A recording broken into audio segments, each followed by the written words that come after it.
দেখো ঝিঙের খোসা ভর্তা রেডি। দেখতে ভালো লাগবে, খেতে ভালো লাগবে।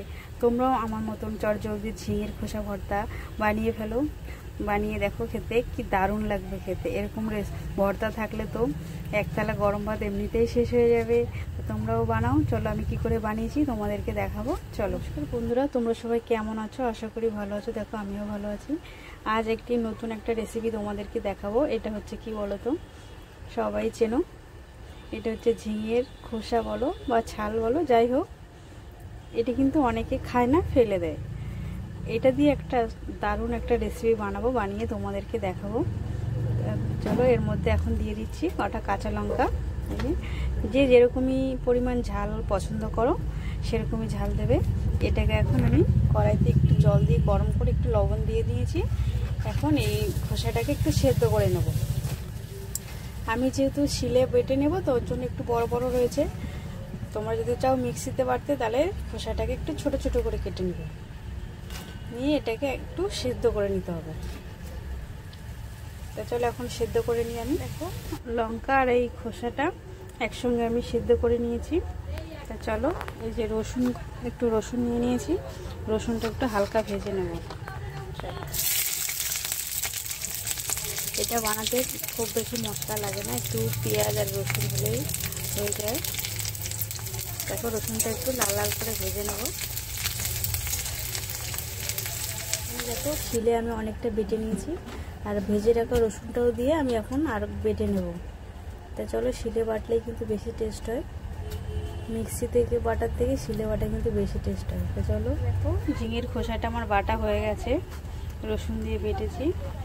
চলো কড়াইতে তেল দিয়েছি, তেলও গরম হয়ে গেছে। ওখানে এখন দিয়ে দেবো একটা মাঝারি সাইজের পেঁয়াজ কুচিয়ে রেখেছিলাম। পেঁয়াজটাকে এখন একটু লাল লাল করে আমি ভেজে নেব।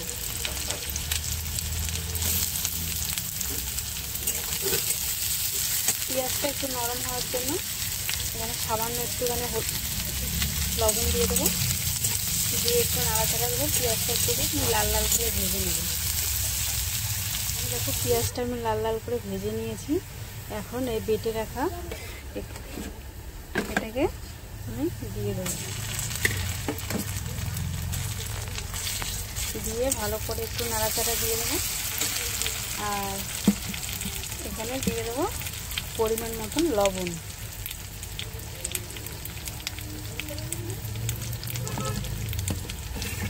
এটার মশলা কিছুই না, দিয়ে ভালো করে নাড়াচাড়া দিয়ে নেব। আস্তে আস্তে একটু ভাজা ভাজা হয়ে যাবে। দেখো দেখতে তো ভালো লাগছে, খেতেও কিন্তু অসাধারণ লাগবে। এখানে কিন্তু অনেকেই চিংড়ি মাছ ব্যবহার করে, আমি কিন্তু চিংড়ি মাছ দিই। চিংড়ি মাছ দিলে তো সব কিছুই টেস্ট লাগে, চিংড়ি মাছ ছাড়া তোমরা বানিয়ে দেখবে কত সুন্দর টেস্ট। দেখো কালারটাও তো দারুণ, খেতেও কিন্তু অসাধারণ। তোমরাও ওরকম বাড়িতে ট্রাই করে দেখবে।